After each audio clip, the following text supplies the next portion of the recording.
Wrestling fans around the corner, around the world, I'm Dan Marty. And I'm John Cena Sr. Johnny, the fans just haven't asked for it, they have demanded it.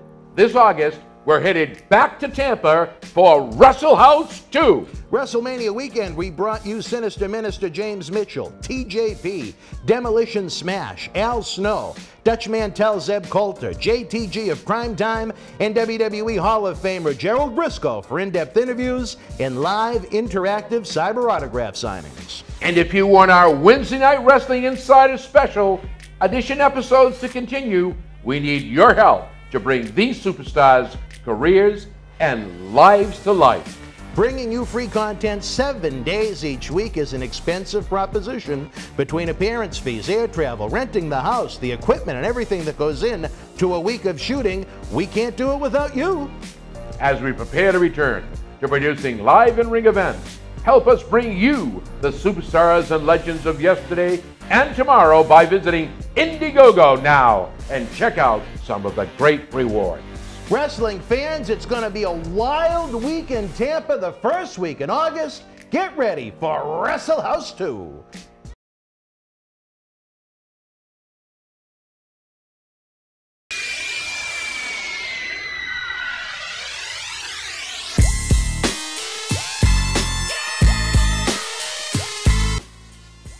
Bruh. That was an experience. From the work, the locker room, the after show, the after party, the whole nine was a fucking experience. We're going to get there. We're going to dissect it from A to Z because there is so much to cover. But take us back to your first night, June the 17th, 1995. What was your expectation headed into barbed wire hoodies and choke slams? Philadelphia, Pennsylvania, the ECW arena, not too far from those two places that has the steak and cheese sandwiches that I like. Yeah. Well, the angle was we were supposed to attack the public enemy. And the police was going to handcuff us and take us out the building. Really? Oh, that was going to be hot.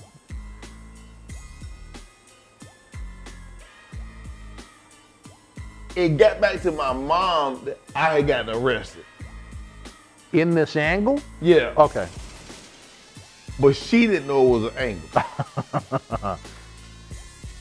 And she was like, you just went up there and you getting in trouble already. I was like, bitch, shut up. I'm like, it's an angle, leave me the fuck alone. Me and my mom, we never got along. So we did it. The cops took us out the building, took us around the corner. We got a ride to the hotel. And we stayed in a hotel out by the airport, away from all the fans. Mm-hmm. So it wasn't until the next time we came to ECW that I got exposed to fans hanging out with the wrestlers. And it was a ride.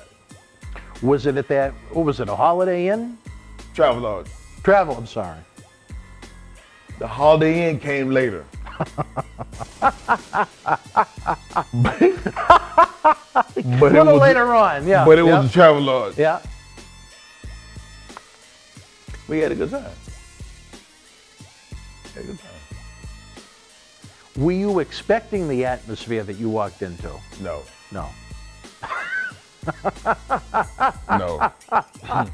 Was it, you know, immediately the proverbial sex, drugs, and rock and roll? First night in, or? No, it took me a couple of months before I started doing drugs. No, I say about a year. So you were with ECW for about a year and still pretty much your only recreational vehicle was just drinking a little? Yeah? Yeah. It's pretty, actually, pretty good. Yeah. We had a good time. A lot of women? Yeah. I was married at the time, so I still could fuck around. Really? All right. But we got divorced. All right, well, in the middle of that run. And that's when all bets was off. Sure did. So you were a loyal man. Yeah, You were, you know, that's admirable. of course. So no drugs, no women, just extreme wrestling to start Yep. your stint there in the company. Yep. What did you think of working with Johnny and Ted? I'm drawing a blank. What was his name? Johnny Grunge and No, Teddy. Johnny Grunge and Ted. But what was Ted's work name? Rocco Rock. Yeah. Okay. Your initial memories of working with the two of them, two guys I had some experiences with myself over the years, especially Johnny. I love working with them guys, man. We had the ball and we tore the place apart. We tore it apart. And the fans loved it. That was a feud. Yeah, That was a feud. yeah. And even with all the singles talents and singles titles they had, when you guys first came in, who was closing out the shows at the ECW arena? The Gangstas and Public Enemy. Off the bat. Right off the bat. Straight off the right off the bat. Right off the bat. Yep, straight off the bat. The Gangstas and Public Enemy. I think it was the next. Back then, they used to run the ECW arena, sometimes twice a month, depending upon how the calendar would work out. Every 3 weeks is how it worked. You guys were hot and heavy. You were put into the main event spot right away. Yeah. Yeah. Were you surprised by that? Did you know that was coming? I just took it as I knew I was over. I'm like, we must be doing something right. They putting the strap. We fighting for the fucking title. Right off the bat, we doing something good. Something work. Did you have I know back then it was a little different, but was there any kind of a contract that you had at that point, or were you working on a verbal agreement, night to night, verbal agreement? Yeah. Was it for 1 year, 2 years, 3 years, or anything like that, or no? It was weekly. So you could have been gone at any time. Yeah. If it didn't work out well. Yeah, if it didn't work out, that wouldn't have been that good.